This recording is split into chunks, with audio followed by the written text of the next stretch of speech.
Having a net dipole or resultant is a primary consideration when you're determining intermolecular forces. And if you look at this flow chart that I made, if it's not ionic, you're worried about a net dipole at that step right there. Using the structures handout, I made up two categories: always polar or nonpolar, unless they're different. All right. So I've labeled these things on here N's or P's depending on those situations, but I want us to take a look at where that comes from. So this isn't technically a video that you would have to watch, because you can just fake it with this, but I think it's worth seeing how the vectors add, and it makes sense. All right.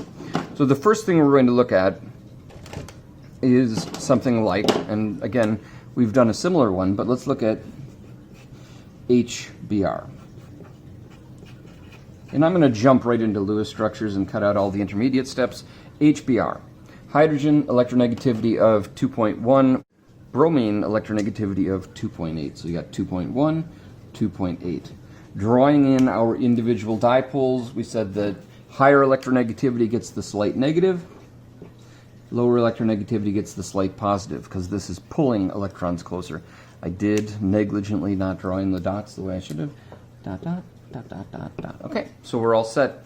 If we wanted to put an arrow in, we do have a net dipole in this direction. And what I mean by that is we have an instruction on a treasure map that is essentially take 3 paces east. All right? And it may not seem like we needed that because it's only one thing there. As things get more complicated, we'll start to see how the waters get cloudier. Our second one here, why don't we look at something like hydrogen with hydrogen, okay? We happen to know those electronegativities as 2.1 and 2.1, which means that there is no higher or lower electronegativity. Those electrons are shared equally, and so the way we would describe that is to say there is, it's nonpolar. In fact, we've used this terminology before, no net dipole, all right? Net being when you add everything up, the resultant. And now we get into things that suddenly make us think a bit. If I take a look at carbon dioxide, which is a structure we've drawn many times, carbon double bond oxygen, double bond oxygen. Now, note, this is a linear molecular geometry. This is not just a Lewis structure, but I drew this in addition as the linear molecular geometry, and there's a reason for that. When we look at our electronegativities, oxygen is a 3.5 and carbon's a 2.1. Again, I'm getting those numbers from the periodic table. So this oxygen ends up a slight negative, this oxygen ends up a slight negative, and then this carbon has a slight positive. And I'll pause for a moment. You may be able to see where this is going. If I draw in individual arrows, what's going to happen? Well, I'm going to draw an arrow from the slightly positive carbon to the slightly negative oxygen, and I'm going to draw an equal and opposite arrow from the slightly positive carbon to the slightly negative oxygen.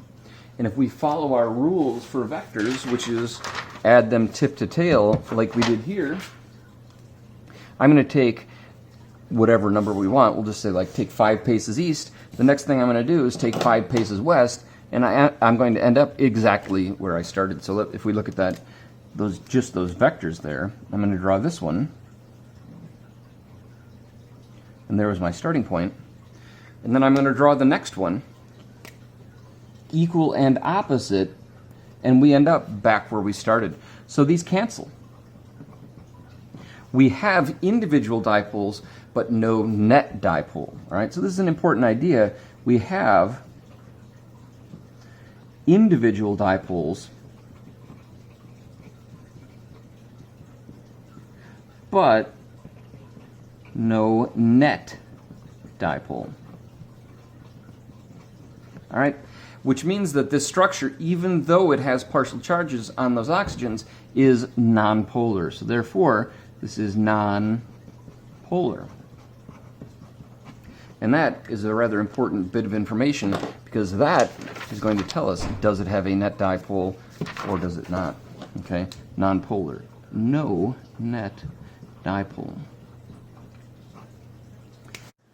We'll look at kind of an interesting example next, the cyanate polyatomic ion. we've got oxygen and carbon and nitrogen. And then there's a few different ways you can draw it. You can draw oxygen, single bond to the carbon, triple bond to the nitrogen with a non-bonding pair over there. Then you put it in brackets, 1 minus. Or you can draw it with 2 double bonds, oxygen, carbon, nitrogen, 2 non-bonding pairs, 2 non-bonding pairs, and then no non-bonding pairs on the central atom. And also you can draw the reverse of this scenario where you have a triple bond to the oxygen. And I think that's the least favorable based on formal charge, but we'll just pretend.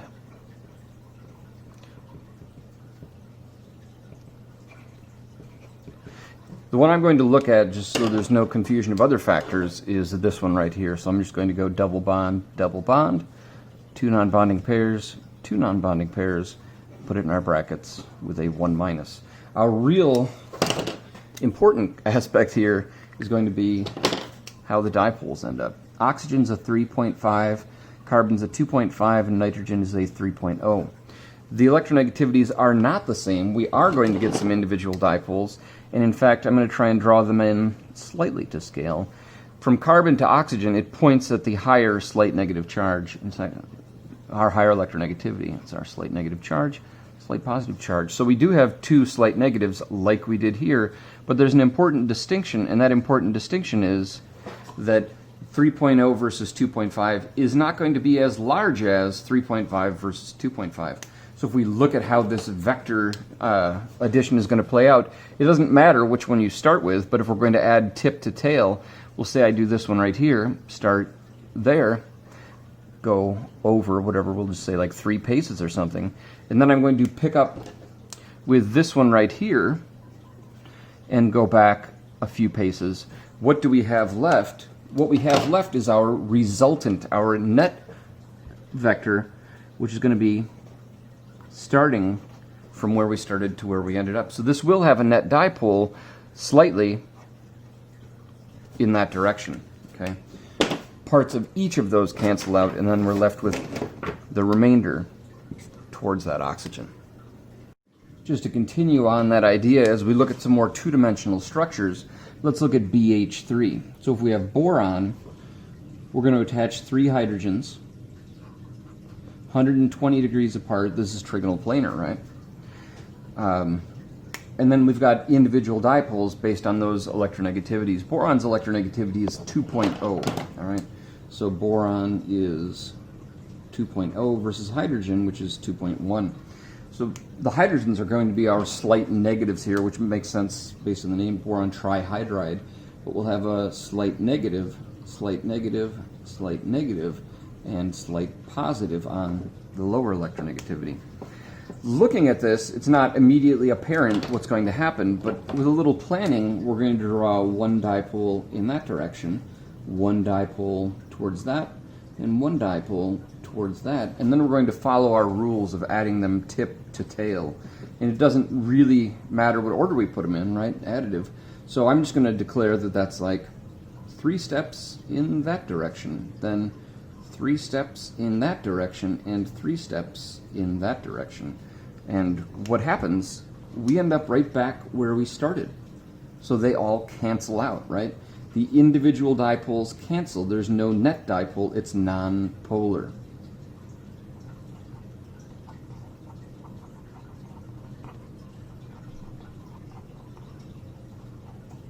Right, so we're going to call that non-polar.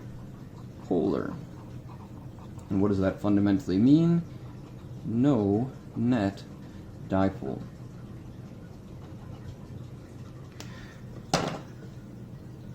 We'll try a couple more here, and whether or not this compound exists, I think it's a useful one for us to look at. Let's say we had boron again, but maybe with a fluorine and 2 hydrogens. Now there's a couple things going on here, one of which is the hydrogens would technically be pulling electrons in that direction, so we're going to fake it. Fluorine, by the way, is a 4.0 electronegativity. It is going to be slightly negative, all right? These will actually be, theoretically, slightly negative, and this will be slightly positive. When we look at those individual dipoles, and I'll try and draw them like faking some type of scale here, we're going to have one dipole that way, and then one dipole that way, and one dipole that way. So when we draw our treasure map, I'm going to draw that up component first, and then I'll draw our down and over, and our down and over, and we end up with our resultant, our net dipole, being up like that. So we would say that there's a net dipole in that direction. We'll try maybe 1.5 more of these, and you'll see what I mean by a half in a second here. Let me just visually break these up a bit. We had this example and this example. I think we can just use this space over here. So let's look at one that you've seen most likely in your classes before, and it's not going to be immediately obvious what to do, but when it all comes out in the end, I think you're going to understand it. We'll do H2O. And we've seen these electronegativities, 2.5 versus 3.5. I'm going to draw this in a tetrahedral based bent geometry, 109.5 degrees apart. If you don't understand those words, it's not the end of the world. Yet. Those were supposed to be straight lines. I'll make do. Our individual dipoles we're expecting to point towards the oxygen, so that's slightly negative, slightly positive, slightly positive. And we draw in those dipoles towards the oxygen and towards the oxygen. When we play our game of adding things tip to tail, I'll draw that in, up and over, and then I'm going to draw that in, up and over, and our resultant is from where we started to where we end up. So water ends up with a net dipole up towards the oxygen. What we're saying is the top half of that molecule is slightly negative, and the bottom half of that molecule is slightly positive. All right. Now those are all two-dimensional structures. What happens when we step our game up a bit, maybe for something like NH3? Well, we end up with a trigonal pyramidal based structure, nitrogen. That was supposed to be a triangle, I'm sorry. It just got worse. Hydrogen. Hydrogen. All right, that looks horrible, but we can work with it. Nitrogen, 3.0. Hydrogen, 2.5. We're going to end up with slight negative, slight positive. Sorry, 2.1. Slight positive, right? This will go up and in, this will go up and in, this will go up and in, and it's kind of like a triple high five. I always, in class, show this example. It's like two people coming together to high five, diagonally up, and then they hit, and the left and right components cancel out, and it just ends up high five, right?